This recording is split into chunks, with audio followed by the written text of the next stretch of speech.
स्वागत है आपका एक बार फिर सोजित पब्लिक स्कूल की ऑनलाइन स्टडी में। और अपन पढ़ रहे थे द्विघात समीकरण, और द्विघात समीकरण में हमने कुछ टॉपिक पढ़ लिए है। कलन विधि, एल्गोरिथम जो है, और गुणनखंड विधि और श्रीधराचार्य विधि हमने पढ़ ली है। शून्यांक निकालना हमने पढ़ा है, 2 विधि पढ़ी है हमने। और आज एक और विधि है पूर्ण वर्ग विधि, जो मूल निकालना है, शून्यांक निकालते हैं। तो कैसे निकालते हैं पूर्ण विधि वर्ग विधि द्वारा। जैसे क्वेश्चन अपन ले लेते हैं कि 3x² minus 5x plus 2 is equal to 0। ये अपन एक क्वेश्चन देते हैं, और इस क्वेश्चन के अकॉर्डिंग देखो, सबसे पहला पूर्ण वर्ग विधि में सबसे पहला स्टेप आपको ये करना है कि चर पदों को और अचर पदों को अलग अलग करना आपको, ठीक है। यानी कि अलग अलग करना है। तो कैसे करेंगे अलग, यानी कि एक साइड आपको रखना है चर पद और दूसरी साइड आपको क्या रखना है, अचर पद। तो सबसे पहला स्टेप ये हो जाएगा 3x² माइनस के 5x, और ये जब 2 इधर चला जाएगा तो किसमें हो जाएगा, माइनस का 2, ठीक है। फिर नेक्स्ट स्टेप आपका ये रहेगा कि जो x² का गुणांक है, इसको एक इकाई बनाना है। तो x² के गुणांक का भाग देंगे, तो भाग देंगे तो सब में भाग दिया जाएगा, इसमें भी देंगे, इसमें भी देंगे, इसमें भी देंगे, ठीक है। तो जब 3x² में इन तीनों में 3 का भाग दिया जाएगा तो ये क्या हो जाएगा, x² माइनस 3 से 3 कट जाएगा, ये हो जाएगा 5/3x, और बराबर हो जाएगा माइनस की 2/3, ठीक है। अगला स्टेप आपको ये करना है कि x का गुणांक का आधा दोनों पक्षों में जोड़ना है आपको। दोनों पक्ष मतलब RHS और LHS में जोड़ना, दोनों पक्षों में जोड़ना है, ठीक है। तो देखिए इसका गुणांक क्या हो जाएगा, x का गुणांक क्या है 5/3, और 5/3 का आधा क्या हो जाएगा, x गुणांक क्या है आपका 5/3, और 5/3 का आधा कितना हो जाएगा 5/6, और इस 5/6 को इसमें भी जोड़ना है, इस 5/6 को इसमें भी जोड़ना है।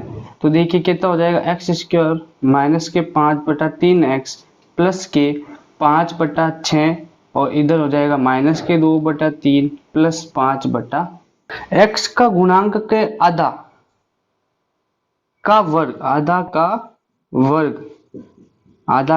वर्ग, सॉरी गलती हो गई, आधा का वर्ग ये होगा, तो दोनों साइड वर्ग जुड़ेंगे, ठीक है। अब क्या हो जाएगा, x² माइनस के 5/3x प्लस के 5/6 का होल स्क्वायर बराबर ये दो हो जाएगा माइनस, इसको प्लस को आगे ले लेंगे तो 25/36 माइनस के 2/3, ठीक है। अब क्या हो जाएगा, यहां कर रहा हूं इधर, तो ये हो जाएगा x² माइनस के 5/3x। अब देखो इसको पहले सॉल्व कर सकते, अपन इसको सॉल्व कर सकते हैं। देखो ध्यान दो, क्या इसको a माइनस बी का होल स्क्वायर नहीं लिख सकते क्या, देखो ध्यान दो, ये क्या हो रहा है, जैसे मान लो मैं x माइनस 5/6 का होल स्क्वायर, देखो क्या हो सकता है, x² minus 2 into x into 5/6 plus 5/6 का होल स्क्वायर। देखो x² माइनस 5, ये कट जाएगा 3 बार, 5/3 इंटू एक्स प्लस 5/6 का होल स्क्वायर। क्या ये कि वापस आ रहा है कि नहीं आ रहा है, तो क्या मैं इसको ये लिख सकता हूँ, नहीं लिख सकता हूँ, तो हाँ मैं इसको ये लिख सकता हूँ, x माइनस 5/6 का whole square is equal to. अब देखिए ध्यान दें, ये 25/36 है, ये 2/3 है। अगर मैं नीचे 36 बना दूं तो सीधे सीधे अगर नीचे अगर दोनों संख्या हर में दोनों समान है तो सीधा सीधा मैं इसको घटा सकता हूं। तो देखो क्या हो सकता है, 36 कैसे बन सकता है यहाँ पे, तो इसके अगर यहाँ मैं 12 से गुणा करूं और यहाँ भी मैं 12 से गुणा करूं, आपको कुछ एलसीएम लेने की जरूरत नहीं, नीचे की संख्या को सेम बना दो। नीचे की संख्या को सेम बना दोगे तो ऊपर सिर्फ घटाना ही रहेगा, है ना। तो जब मैं नीचे की संख्या को सेम बना दूंगा तो ये कितना हो जाएगा, नीचे 36, ये कितना हो जाएगा नीचे 36, और ऊपर क्या आ जाएगा 25, और माइनस सीधा सीधा 12 इंटू 2 24 हो जाएगा। तो ये हो जाएगा x माइनस 5/6 का होल स्क्वायर, ये हो जाएगा 1/36। अब देखो क्या हो जाएगा, x minus 5/6 equal two plus minus 1/6। जब ये स्क्वायर इधर आएगा तो अंडर रूट हो जाएगा यहाँ, और अंडर रूट हो जाएगा तो क्या हो जाएगा, प्लस माइनस हो जाएगा। अब 2 स्टेप हो जाएंगे इसके, तो आगे लिख दो एक बार और, x बराबर 5/6 प्लस माइनस 1/6। अब देखो एक बार प्लस में लेना एक बार माइनस में लाना, तो x बराबर 5/6 प्लस 1/6, x बराबर 5/6 माइनस 1/6, तो x बराबर 6 आ जाएगा आपका। तो ये हो जाएगा 5 प्लस 1, x बराबर हो जाएगा 6/6 मतलब क्या आ जाएगा 1, और x बराबर हो जाएगा 6, 5 माइनस 1, x बराबर हो जाएगा 4/6, 2 का भाग 2 दूनी 4, ये 3, तो x बराबर आ जाएगा 2/3। यानी कि x के दो मान मिल जाएंगे आपको, 1 और 2/3। ये आपका क्या हो जाएगा, राइट आंसर हो जाएगा। तो अब अपना नेक्स्ट टॉपिक है कि मूलों की प्रकृति कैसे हो सकती है। मूल यानी शून्यांक, और मूल को शून्यांक भी बोल सकते हैं। तो मूलों की प्रकृति कैसे होगी वो अपन पहले ही पता लगा सकते हैं श्रीधर आचार्य विधि के इसके द्वारा। तो इसको अपन विविक्तिकर बोल सकते हैं, डिस्क्रिमिनेंट विविक्तिकर बोल सकते हैं इसको। तो इसी के ऊपर डिपेंड होता है कि मूल कैसे होंगे, है ना। तो देखो अगर ये जो मान है, अगर इसके अंदर जैसे ये ax² plus bx plus c में जो मान आते हैं a b और c का, अगर ये मान यहाँ पे रखें और ये मान अगर 0 से ज्यादा आ जाता है, तो 0 से अगर ज्यादा आता है तो वो हमेशा मूल जो आपको मिलेंगे वो हमेशा वास्तविक मिलेंगे। वास्तविक मिलेंगे हमेशा, कैसे मिलेंगे, वास्तविक मिलेंगे और भिन्न भिन्न मिलेंगे। मतलब दो मिलेंगे, दो मूल मिलेंगे और दोनों क्या होंगे, अलग होंगे। दोनों मूल कैसे होंगे, अलग होंगे। अगर b² माइनस 4ac का मान 0 के बराबर आ जाता है, अगर b² माइनस 4ac का मान 0 के बराबर आ जाता है तो मूल वास्तविक होंगे, रियल होंगे नंबर्स, मूल वास्तविक होंगे और कैसे होंगे, समान होंगे। यानी कि दो मूल जो दो शून्यांक आएंगे वो दोनों आपको कैसे मिलने वाले हैं, समान मिलने वाले हैं। तीसरा आता है कि अगर ये 0 से छोटा हो, 0 से छोटा हो यानी 0 क्या हो, बड़ा हो, तो क्या होंगे, मूल काल्पनिक होंगे। यानी माइनस में, धनात्मक नहीं आएगा, ऋणात्मक आएगा, काल्पनिक होंगे।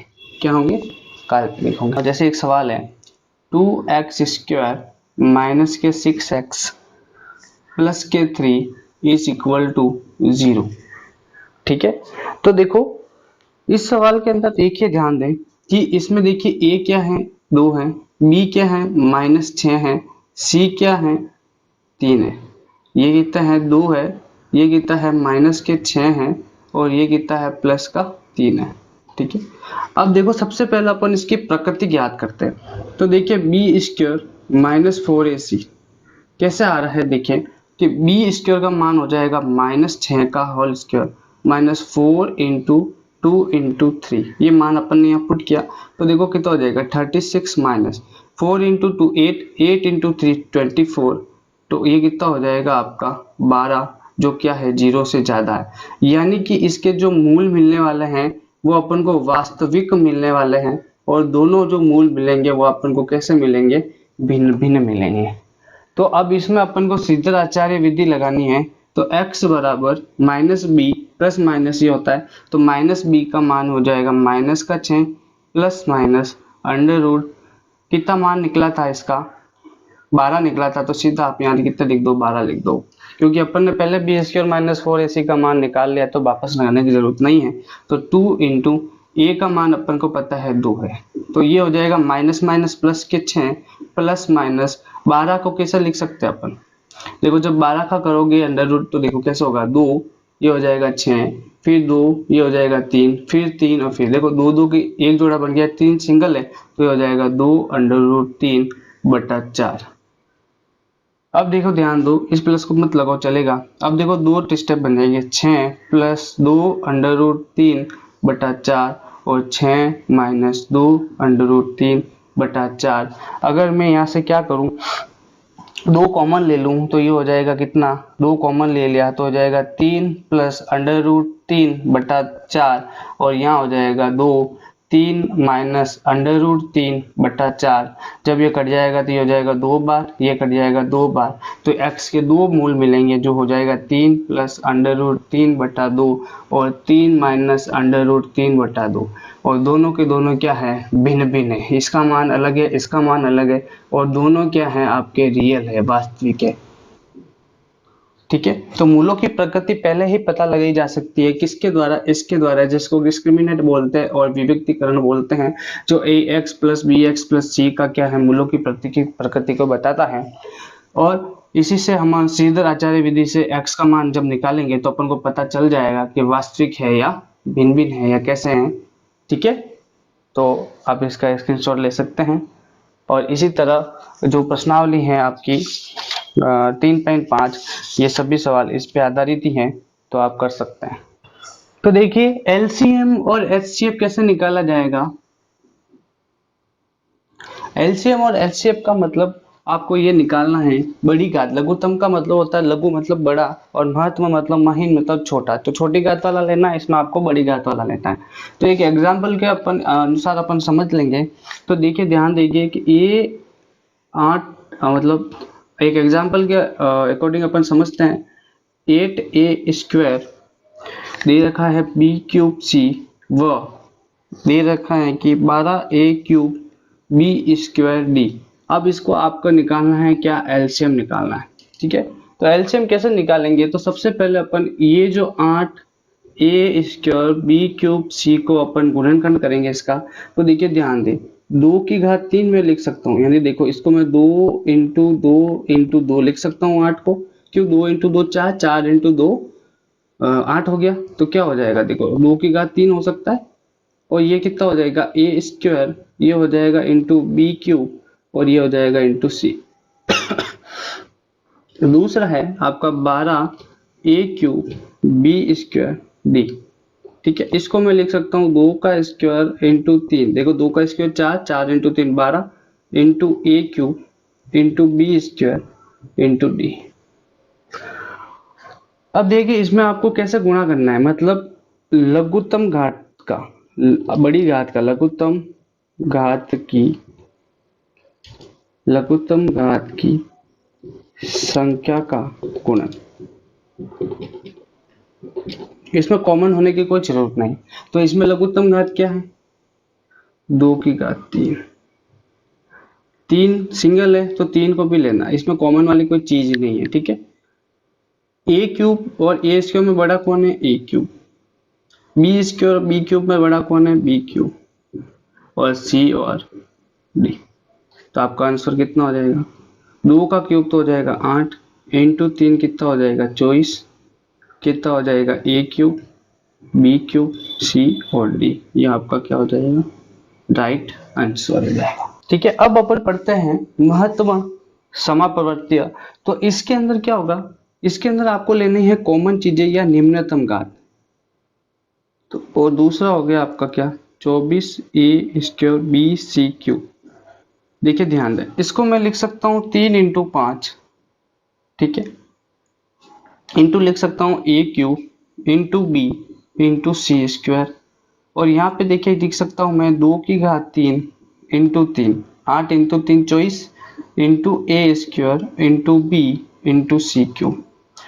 अब देखिए इसमें कॉमन क्या आ रहा है। ठीक है, देखो ये इसमें नहीं, इसमें है, इसमें नहीं है, तो ये तो नहीं होगा। ठीक है, 3 इसमें है तो इसमें भी है, तो ये आपका 1 हो जाएगा। तो इसमें पहला आ जाएगा आपका क्या, 3। ठीक है, दूसरी चीज देखो a³ और a² में a² छोटा, यानी a² इसमें भी और इसमें भी है ना। मतलब इसको मैं a² इंटू a लिखूं तो a² तक तो ठीक है, लेकिन a अकेला हो गया तो a² और a² ही मिलेंगे, तो ये हो जाएगा a²। b और b मिल सकता है, सिंगल है तो यहाँ आ जाएगा b। और c² और c3 में c की घात क्यूब में और c² में, दोनों में निम्नतम घात किसकी है, इसकी है, तो ये आ जाएगा c²। तो आपका आंसर हो जाएगा 3a² b² आपका राइट आंसर हो जाएगा। तो इसमें कॉमन भी आना चाहिए और निम्न घात भी होनी चाहिए, या कॉमन आएगा तब आपको निम्न घात अपना आ जाएगी। क्योंकि अगर मैं इसको c इंटू सी लिखूं और इसको c इंटू सी इंटू सी लिखा, तो देखो 2 तो है यहाँ पे, 1 नहीं है, तो 2 कॉमन है, तो 2 चीज ही आएगी। तो अपन डायरेक्टली निम्नतम घात भी ले सकते हैं, है ना। तो जैसा करो वैसा, अच्छा अगर कॉमन लेके करो तो ठीक है, और निम्नतम घात लेके करो तो भी ठीक है। लेकिन अगर ऐसे नहीं, इसमें एलसीएम में तो जो है अगर सिंगल है तो सिंगल भी लेना पड़ रहा था। जैसे 3 है तो 3 लेना ही लेना है ना।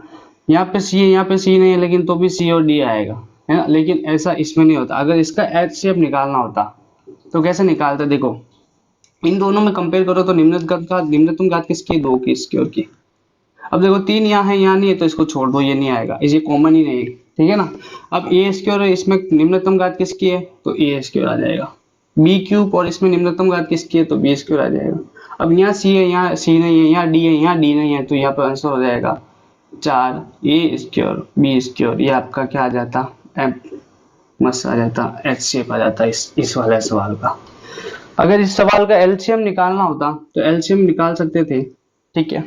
अब देखिए क्या हो जाएगा, 2 की घात क्यूब आता इंटू 3 और 3 में कॉमन हो जाएगा 3, 5 आता।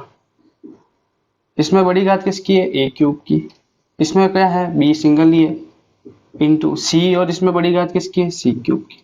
तो आपका आंसर हो जाता 5 × 15 इंटू 8, टोटल हो जाएगा 8/40 का 4, 120 इज इक्वल टू 120, और हो जाएगा a³ b और c³। ये आपका राइट आंसर हो जाता इस वाले सवाल का एलसीएम। ठीक है, तो आई होप आपको ये समझ में आया होगा। आप इसका स्क्रीनशॉट ले सकते हैं। तो आपकी 3.1 से 3.6 तक क्वेश्चन खत्म हो चुके हैं। जैसे ये बस पूरा सिलेबस खत्म हो जाएगा, उसके बाद में अपन सिर्फ क्वेश्चंस करेंगे, ठीक है।